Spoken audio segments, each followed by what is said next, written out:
Hi, everybody. Hi.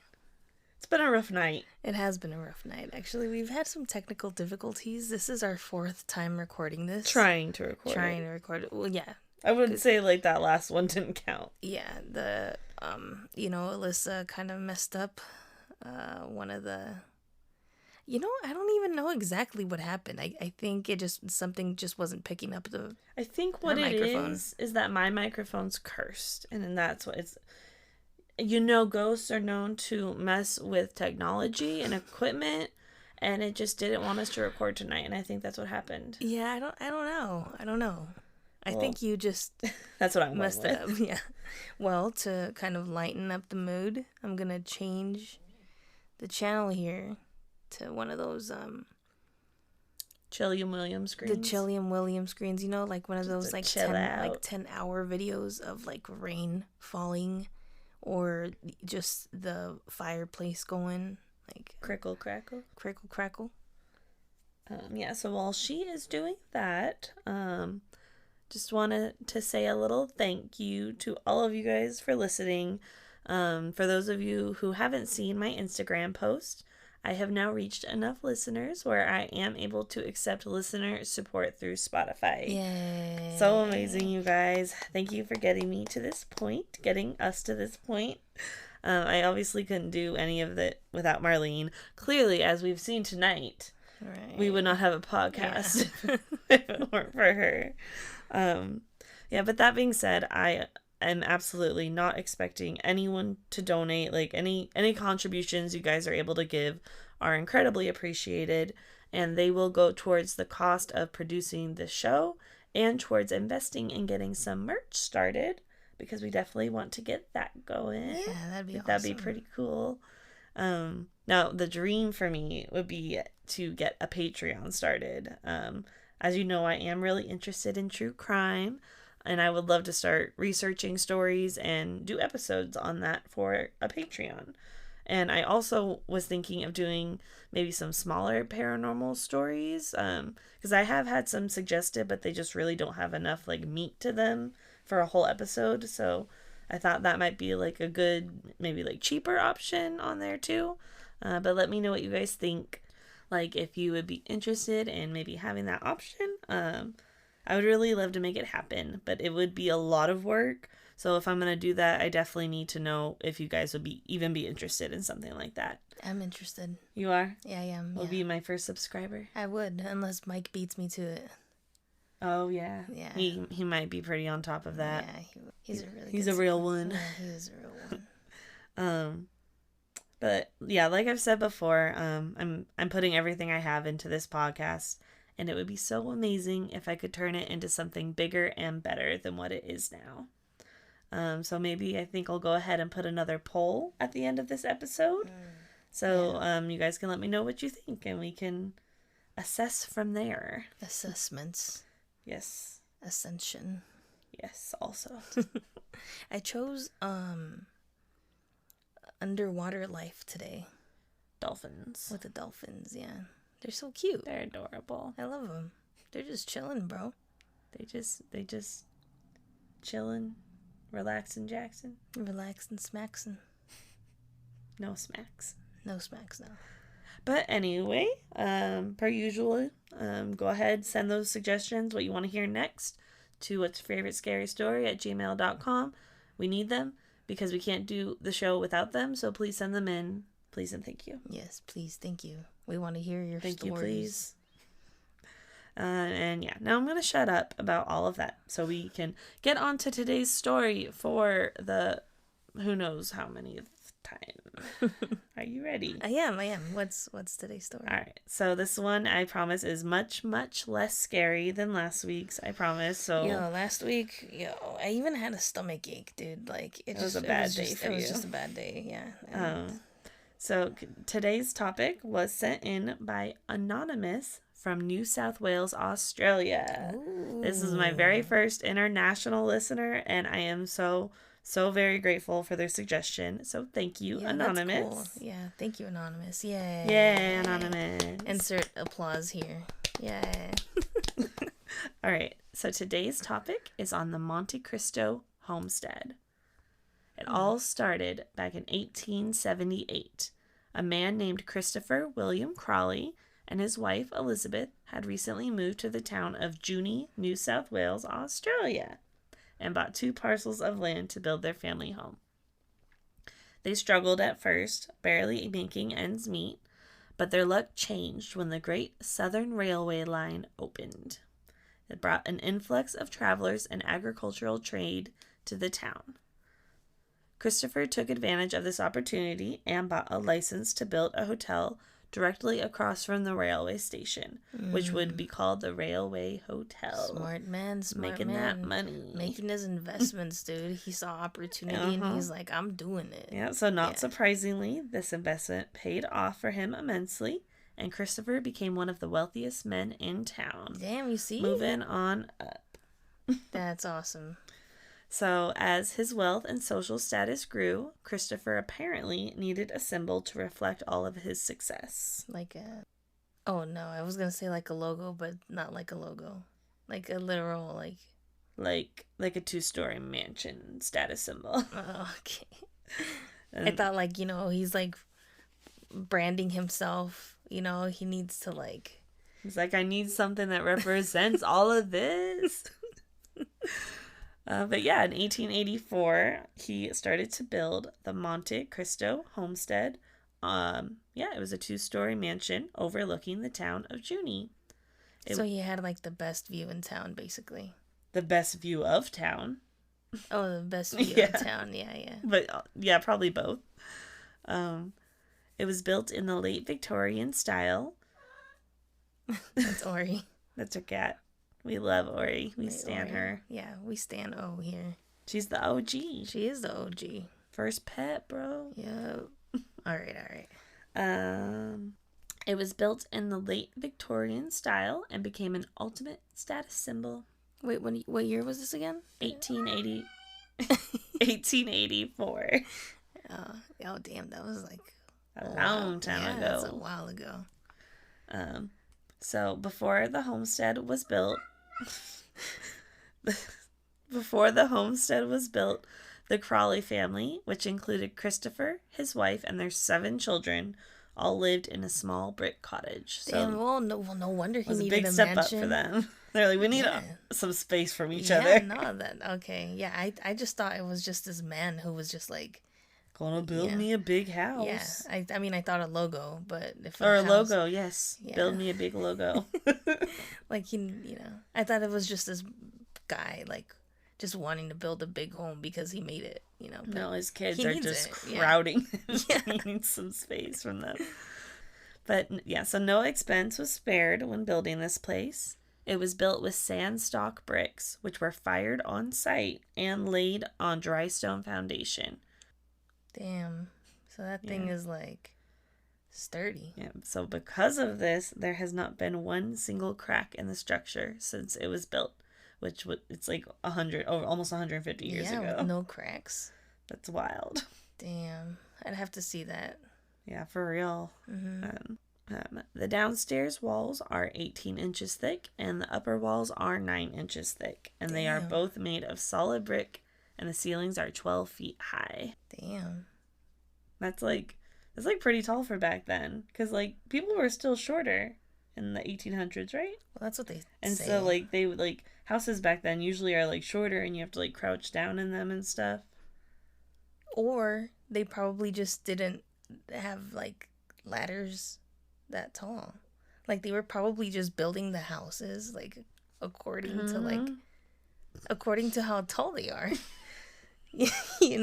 Like if someone's 6 foot, they ran out of ladders, so they couldn't build the house. Yeah, if a person is 6 foot tall, they extend their arm up, and that's the end of the house. There's no more. Yeah. What about castles, babe? How did they make castles? The giants. There's the giants. That's why there's castles. I don't know, dude. Hi, Oreo. Would you like to be on the podcast? That's a no from O. Okay, moving on. She just likes to interrupt. Of course. Naturally, like her mama. Thanks. Okay. So, anyways. Not only is this place built well. Yeah, anyways. Shut up! Thanks. You just shot down my idea, bro. Wait. My theory. Oh, about the letters. Is that a genuine guess there? Yes, you just brushed it off. You're like, anyways. Damn, so cold. I didn't realize you were serious. Cold. Stoned. Oh. Yo. Ay. So anyway. We're not over the Thin Mints. Oh, dude, I was like, what the heck? We're fine. Damn, okay. Yo, get yourself together, bro. I don't know how to do that. Collect yourself. Okay. So not only is this place built well, it is beautiful. Like I said, it has a late Victorian style. It has pleasing lines and the symmetry of an earlier period. It has plasterwork decoration and a cast iron lattice all around it, really giving it that Victorian style. A lettuce? A lattice. With an A. What is that? It's like one of those like fences around a balcony, and then it's also around at the bottom. You can look up a picture. We know Google is our friend. The Googler Schmoogler. He's a great guy. He knows everything. That man. How do you spell it? Google. Oh, baby. Oh my god. Yo, I was typing it. Dude, Shut up. Dude, I fucking suck, bro. Wow, I'm not the only dumb one. Yes. I'm not fucking You're not dumb. You're not dumb. I just... Lattice. Lattatt. You're just... You know what your problem is right now? What's my problem? Is that you are frustrated because the past 3 attempts didn't work out, and you're like deflated, you know? I'm a little... Yeah. You're deflated. Sure. We'll call it that right now. Okay. It had a lattice, and it was beautiful. Lattice with an A. You didn't tell me how to spell it, so I started, but then you interrupted me like your cat. Okay. Go. Lattice. There you go. It's beautiful. Oh no, you're supposed to Google the Monte Cristo so you can see that lattice. That would have made a lot more sense. Okay, let me Google the Monte Cristo. It still makes sense. Yes. Monte Cristo Homestead? Yes. I'm gonna keep going. Oh, I see what you mean. Yeah. It's actually really pretty. Yeah. It's a pretty house. I'd live there. House. You wouldn't, but I would. I wouldn't live there. Look, I found this really cool picture of like them dressed up of the times. That's really cool. It looks like my Halloween costume from last year. Yeah. Dude. Oh, so it's like, Abraham Lincoln status kind of thing. Yeah, a little bit after. About 20, 30 years after is when this was all going on. Yeah. Yeah, he died in 1865. He died when the Emancipation Proclamation happened? I mean, probably not the same day. He just signed it and dropped the pen. Nah, dude. He's out. Bro, nah. I mean, but it was that year? So that's the year when the Emancipation Proclamation? Or I think that's like when slavery was abolished, I'm pretty positive. 1865? I'm pretty sure. Well, he was probably assassinated after. Well, obviously after the fact, but like... Yeah, probably not before. Yeah. Anyways. Okay, yeah, sorry, anyway. Good Lord. We are getting loopy. It is late. It's like 1 o'clock in the morning. So in its day, the Monte Cristo was one of the region's social centers. They would hold balls there, and people of good social standing would come to play tennis and golf. Because they held the balls there. I'm going to need you to stop. You're not wrong. You're like, oh, we should go play there because... That's where the balls are. That's the only place there is to do it, I guess. Damn. It's too late for this. So Mrs. Crawley was compared quite a lot to Queen Victoria. She would often wear a black lace dress and a lace cap with a stand-up beaded collar. She and her husband, Christopher, seemed to be the quintessential Victorian couple. But like couple of the year kind of yeah, like you'd see them in like People magazine and stuff. Yeah, like Vanity Fair would cover Yes, them. exactly. But unfortunately, their staff would later recount stories of very harsh treatment by their employers, and this sparked many ominous legends that still persist today. Damn. So not too quintessential. But alas. Exactly. And on December 14th, 1910, Christopher Crawley died at the Monte Cristo at the age of 69.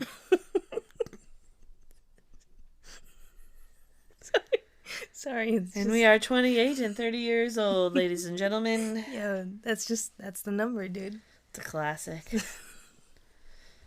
Anyways. Rip to that man, though. Yeah. Sad things, yeah. Yeah. He actually passed away from heart failure, which was due to blood poisoning caused by a carbuncle.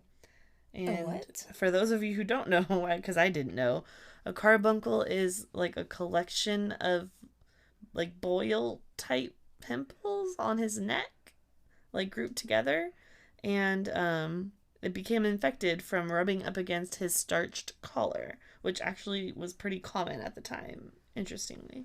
What? Yeah, it's gross. Yeah, it and like sounds a pretty gross. crappy way to go, I think. I Yeah, think that's worse than dying at work. That's like, yeah, but that's like sepsis, right? Like a septic. Yeah, I guess you could. It's an infection, is what it was called. Yeah, oh, dude, Yeah. that sucks though, because that must have been a slow death too. Yeah, you're right. He Like- probably got sick first and was just bedridden with boils on his neck. Damn. It's not funny. It's not funny. I'm sorry, I'm loopy. Yeah, well, I think we're just loopy, dude. I'm sorry. I do apologize. R.I.P. It is believed that Elizabeth, his now widow, only left the house twice after he died in the remaining 23 years of her life. Supposedly, she turned an upstairs storage room into a chapel and immersed herself in the Bible. Then on August 12th, 1933, she too died at the Monte Cristo at the age of 92 due to heart failure from a ruptured appendix. Damn. So the homestead remained a Crawley family home until 1948, when the last members of the family moved out. No one lived in the home until the Ryan family purchased it more than 10 years later. So, like, no one, like, no family member inherited the house? Like, it didn't say anything about that. I don't know if, like, maybe their kids just didn't want to deal with it or, do the upkeep, or they wanted the money. Or maybe they have their own, like, traumatizing, like, experience there. Like, Yeah, maybe with their parents, Yeah, there wasn't really a whole lot of information. Like, they grew up, like, well educated and trained in, like, music and stuff, but there's no evidence of, like, anything they experienced there, like, anything bad. Probably trying to keep that hidden. But yeah, unfortunately, time was not good to the Monte Cristo. It had faded with time and been neglected and vandalized. But when the Ryan family purchased it in 1963, they began restoring it to its former glory. They even sourced the original furnishings and fixtures to recreate the house's original ambiance, which I think is really cool because, like, really cool. a lot of places will source, like, furniture from the time period to give the same effect or, like, make it look like it. Right. But they're like, no, we want the stuff that used to be in here, so it's legit. It's pretty cool. So Reginald Ryan, the patriarch of the family, did everything in his power to pay off bank loans, restore the property, and care for his family. He worked many different jobs to do so, including becoming an antiques dealer. This is actually what helped secure the future of the Monte Cristo. You said antique dealer. An antiques dealer. Antiques. It sounds like you're saying antique stealer. Oh. Like an antique stealer. Like he's just jacking shit, dude. My antique. He's like going to just auction them off himself. Like just stealing them. He's going to an antique store and just robbing the whole store. I'll enunciate. He's an antique stealer. He became an antiques dealer. Antique stealer. Shut up. Not tonight.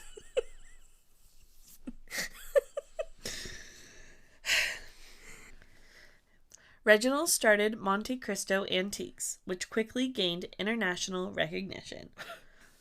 The homestead served as a showroom for many years, allowing the Ryan family to acquire the art and antique pieces that have made the property famous worldwide. In 1986, the family stopped dealing antiques and opened the Monte Cristo as a museum, with the family members serving as tour guides. They just wanted to share the history and beauty of the house with others. That's really cool, though. Yeah. Like, I'm glad someone, like... cared about this house? Yeah, unlike the Crawley children. Yeah. Well, we don't Okay, know. sorry. Yeah, we don't know the whole story. Sorry, you guys. The Monte Cristo is now one of the most popular tourist attractions in the area, and people come from all around the world to experience the history, legends, and mysteries of the house. The homestead is currently still being cared for by one of the Ryan children, Lawrence, and his mom, Olive. Lawrence has dedicated himself to continuing the dreams of his father and sharing this extraordinary house with the world, and he is actually still one of the tour guides there. That's really cool. I freaking love that. They got good hearts. Yeah, good for them. So now on to the sad history of the place. All right. We knew I forgot. here. Yeah, I forgot. And this is why we're here, yes. Yeah. Now, as I mentioned, both Christopher and Elizabeth Crawley did die in the house, but they are not the only ones who have died on the property. Oh, shit. I mean, just having a couple die at a house, it doesn't seem like it would cause much haunting. So, of course, there needs to be more death, obviously. So, now, supposedly, Mr. Crawley had gotten 2 of their maids pregnant. Oof. One of them took her own life by jumping from the balcony, possibly. Nah. Or Mrs. Crawley might have found out about the pregnancy and gave her a little push. Or... What? I think Mr. Crawley did it. And, you know, like What? The girl came up to him and was like, yo, I'm pregnant. And he's like, no, you're not. And like, no, yeah, I'm going to tell your wife because I love you and I want to live my life with you. And he's like, no, you don't. And then he just pushed her. Like, just pushed her off the edge. Wow. I mean, that's a possibility. It's a possibility. Yeah. It's a lot. But yeah, I didn't even see this, like, theory online or anything. But our lovely Anonymous, who sent us in this story, also apparently has a book on this place or a story on the place. Oh. And she sent me pictures of pages, and that little snippet was in there. That's and I was really like, cool. okay. What the heck? All right. I love that. Yeah. Yeah, much appreciated. That was very helpful. That's really cool. But yeah, unfortunately, a pregnant woman did still die, so that is sad. Yeah. She was instantly killed when she hit the stairs. There is still a bleach stain on the stairs from cleaning up the blood. Wait, she was pushed outside? Yeah, she was standing on the balcony of the house and it was like the front of the house, and she went off the balcony and landed on the stairs to the front door. Oh. Oh, and the bleach stain is they were cleaning up the blood with bleach, and it's still there. Damn, that's crazy. And now, as for the other maid that was pregnant, she did give birth to a son named Harold. When Harold was a young boy, he did get into a terrible accident on the property. He was hit by a coach, which is like a carriage. Damn. He did survive, but the accident caused brain damage, which disabled him for life. Oh, damn. And unfortunately, things only got worse for him from there. After the accident, he was kept on chains in the coach house, and local children would mock him because he would scream all day. They called him a monster and challenged each other to find him and pester him. After his mother passed away, he was found by authorities chained to his mother's bed, and apparently he had been chained there for 40 years. That's so fucking sad. 40 years, that's his life. And then he spent the rest of his life in an asylum where he died. Ay, ay, ay. It's the worst life ever. Yeah, that's so fucking sad. He was a baby, dude. Yeah. Like a kid. It wasn't his fault that, Like, you got brain damage from an accident. It's like, God, people just don't matter if, like, the slightest inconvenience happens back then. Yeah, damn. Yeah, so there was another young boy, unfortunately, named Morris. He was a stable boy in the coach house. One day he didn't feel well, so he decided to stay in bed in the coach house. Well, his master didn't approve of this, so he decided to light the boy's straw mattress on fire, thinking it would make him jump up and get to work. What the heck? Of course, this wasn't the case. He was too ill to get up, so he died there in the bed. Poor kid. Like, oh my God. Holy shit, that's awful. It just gets worse. This next story is the worst, saddest thing ever. A nursemaid was carrying one of the Crawleys' infant granddaughters, Ethel, and she dropped her on the stairs and she died. Accidentally? Like, well, the nursemaid claimed that she was pushed by an unseen force, but nobody believed her. I don't believe her. Yeah, it's just so sad. Because she was a caretaker, right? She was like I think a person hired to help with the baby, I think. Yeah, nah, I think she was just, I don't know. Just That's slipped. pretty cruel, yeah. So sad. Just like on purpose kind of thing. On purpose? Yeah, that's what I'm saying. Oh, I thought you meant she just accidentally slipped and didn't want to get blamed for it. Nah, I think she like just intentionally hurt the baby. Why? That's so sad. I don't know, actually. I just thought, I don't know. I'm sorry for making the story worse. It's okay. Now, a more recent death happened to a man named Jack Simpson in 1960. He was one of the home's caretakers, and he was shot to death on the front porch by a young man. This man had watched Alfred Hitchcock's movie Psycho 3 times before committing this crime. And the words, "Die, Jack, ha ha," were found carved into the shed door, where they can still be seen today. Whoa, that's crazy. Is Jack the man's name? Yeah, it was his name, yeah. So, like, I guess it must have been somebody he knew then. Yeah. I wonder, it didn't say who it was. Yeah, I don't know. It must be like... Maybe people just kind of knew who people were in town or something, or just knew of him. If it's that small, I mean... Yeah, I don't know. That seems intentional too, though. Yeah. All right. So now moving on to the hauntings. Ooh, okay. The spooky stuff. Yeah. Christopher Crawley's ghost now haunts the room in which he died. He is said to be a very kind ghost. However, his wife Elizabeth's ghost is said to still rule the house with an iron fist. Damn. She judges everyone who enters her home, and if she doesn't like you, she'll try to scare you out by blowing ice-cold air onto your skin. Damn. Yeah. The pregnant maid who lost her life is seen floating around the veranda where it happened. Harold, the poor little boy who was chained up in the coach house, does haunt the grounds even though he didn't die there, because that's obviously where all his trauma happened. And he makes his presence known by the sound of chains, which just makes me think of him walking around the coach house still attached to the chains, and that's why it's making that sound. Yeah, he's just reliving that. Yeah, like residual energy, like you said.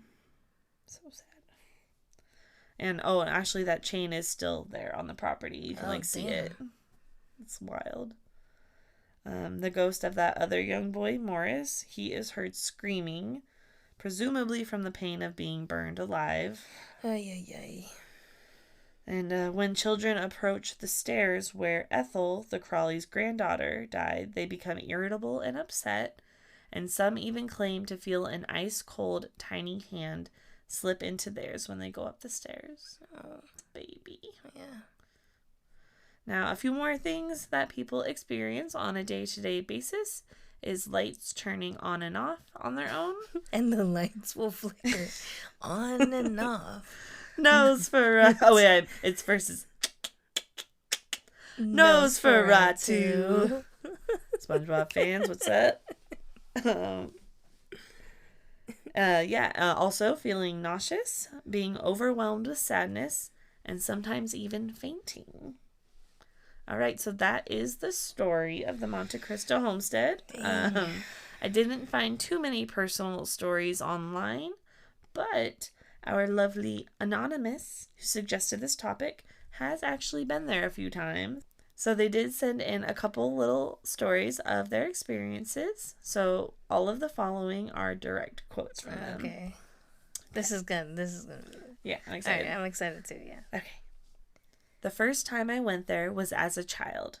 I can't remember how old I would have been, but old enough to remember the experience pretty vividly. My parents were taking my sister and I for a mini getaway. Our hometown was about 2.5 hours away. The town has a chocolate factory, so my sister and I were quite excited. I believe Mum wanted to go to Monte Cristo to see the old house and its architecture. When we got to the car park at the house, my sister started crying and refused to leave the car. My dad ended up staying with her at the car while Mum and myself went into the house. I don't think they ran tours back then, or if they did, maybe we had missed one, because I do not remember anyone showing us around the house. Maybe they gave Mum a brochure on the layout of the house or something and a story of what had happened. We walked around the house without an issue. No bad feelings, no spooky happenings, just an old house. When we went out to the outbuildings, I was overcome with an immense feeling of sadness, and I started crying as well, though I couldn't say what had upset me. Mum told me later that I started crying near where Harold had been chained to the wall. There is still evidence of where he had been chained. She hadn't told me at the time because she thought I was too young to hear the story of what had happened to Harold. Damn, that's crazy. Oh, they felt his trauma. Yeah. What's crazy too is that their sister refused to leave the car to go. It's like they like their children and animals. They know, they can feel it, and they're not gonna put up with it. Yeah. Damn. Or cry, like they feel like that's crazy, dude. Yeah. All right. Damn. So another story. The next time I went there was again with my mom. I believe I was around 21 at this stage, and Mum and I were traveling around New South Wales looking at different hospitals for me to apply to for my graduate year as a nurse, and we decided to stop in for a visit. I remember on this trip, Mum and I both felt someone pulling at our clothes while we were walking around the house. Damn. And I don't know about Mum, but the hairs on the backs of my arms and neck were standing up throughout the house. Damn. I was exceptionally nervous to go to the outbuildings again after how I reacted the first time. But this time I felt nothing out there, just in the house. Mom had taken a lot of photos on this trip, and when we got home, we noticed a dot. Not a light exactly, just an orange dot on every photo of the front building. No matter the angle, the dot came up right above the stained bleached step where the young woman had landed after falling from the balcony. That's crazy. Dude, did they send a picture of that? Oh, no, they sent a picture of just the stairs, but they said all the pictures with the dot are at their mom's house. Yo, you should show us this picture or these pictures, because I would love to see that. Yeah, if you're able to obtain those somehow, that'd be cool. No pressure. I know it's one of those things that's not that important, but if you happen to have the time, that'd be pretty cool. Yeah, that'd be awesome. I would love to see that. Dang, heck yeah, cool. Dude. Because that's different than just what we normally would see as orbs or something, the dust particles in them. Because the dot's consistent throughout. Right, no matter the angle of that same dot's there, so it's not lens flare. Yeah, that's crazy, wow. Dude. Yeah, I want to see that actually. For sure. All right, we got one more story from him. Okay, good. My final trip was not long after that. I had told a friend about my experiences there, and we decided to go as she had never had anything spooky happen to her before. We didn't experience much, to be honest, during the tour of the house and the outbuildings, but we were goofing around a bit too, though. When we were about to leave, we saw a blind moving back and forth in the lower story front room. I can't exclude a draft or something from that experience. However, when we left the house, we both experienced extreme fatigue. We were driving home. I had moved to another town then, so I was only an hour away from the house. In the afternoon, two friends bouncing off each other and having a good time. And suddenly, we couldn't keep our eyes open. After nearly falling asleep driving, I had to pull over and have a nap in my car on the side of the road to get us home. My friend also slept most of the way home. I haven't been back since. I moved to Queensland not long after that, and the opportunity hasn't come up to visit again. But I believe the spirits are still playing. My best friend's sister did an overnight stay there a couple weekends ago, and she experienced someone touching her, which she described as a pat, and stuff kept getting moved around on the tables. I believe there was also a turning door handle, which she caught on video, though I haven't seen the video yet. Damn, I want to see that too, actually. We're gonna need a couple things from you, For Anonymous, please. Yeah, please send that. I do some digging and get your hands on those. We would appreciate it. I want to see all that stuff. That's awesome. That's so cool. It's like scary, but it's pretty awesome. And they had like multiple experiences there too. Yeah, that's what I love. Like, and then they have like people that have had experiences there. It's like, yeah, I love when like just like something like it shows up like repeatedly like throughout your life kind of thing. Like or like just when a place just makes like an impact on you and like you become obsessed with it, like me with the Winchester. Like I literally I know that place like inside and out now. We did like a million tours that day we visited. They couldn't keep us out of that house. No, like we literally stayed till they closed because like we just kept wanting to be inside it. Yeah. Yeah. But no, but really though, like the Winchester's like I love it. I love it so much. I mean, we love it so much. We are going back. We are going back. Tell them why. So I saw this thing online where TAP's West Coast, which is like an extension of Ghost. It's like because like TAPS is like what the official like investigation team for the show Ghost Hunters. So there's like a West Coast version, I guess. Yeah, and so I saw that they were having a investigation at the Winchester, and I was like, Alyssa loves like ghost hunting stuff. And she does. I need another excuse to go back to the Winchester, and I thought it was perfect. And like I sent the text or like the screenshot of an email. Yeah, you sent like the screenshot of the booking confirmation, and you were just like, pack your bags, and I saw it for like half a second and called her and started crying. I was freaking out. I was like, which is cool. Yeah, it's cool because it's like we've never like officially like gone ghost hunting. I know we've done like little things here and there, yeah, but we've never been inside a building at night with like equipment and like people who know what they're doing. Right, like so that's I am stoked. Like you consider this like, like learning, like you're being trained essentially by the professionals. Yeah, which that's really cool. I'm gonna put it on my resume. You should, so I can become a professional ghost hunter. Talent scouts out there for paranormal investigators, remember me. Keep an eye out for experience with, like, what would your resume say? It would say like has experience investigating well-known haunted locations with professionals. I'll work TAPS. On it with TAPS. Something professional. So you have to mention them. Yeah, they will get a shout out for sure. Shout out. Yo, shout out TAPS, bro. But yeah, we are going back there, so that's super exciting. Yeah, I can't wait. Yeah, I can't wait either. It's gonna be so good. All right. But yeah, I don't think we have anything else to talk about. That's the end of the story. Yeah. Thank you again, Anonymous. Yo, Anonymous, for your story. Yes, thank you. More appreciated than you know. Everybody else, do what they did. Send in what you want us to do. If you have your own stories there, send those in too. Yeah. We want them, please. We do want all of them. All of them. Yeah, that's like super cool. I just love hearing like the experiences with it more real than just reading it online. But if it's coming from like a person that's typing this out themselves, their whole like own story, it's so cool. Yeah, I love it. That's why I'm doing this podcast. Yeah, Yep, I love it. You're killing it, babe. Thank you, and you're helping me a lot because I need it clearly. Yeah, actually. But yeah, I guess we will talk to you guys next week. Stay spooky.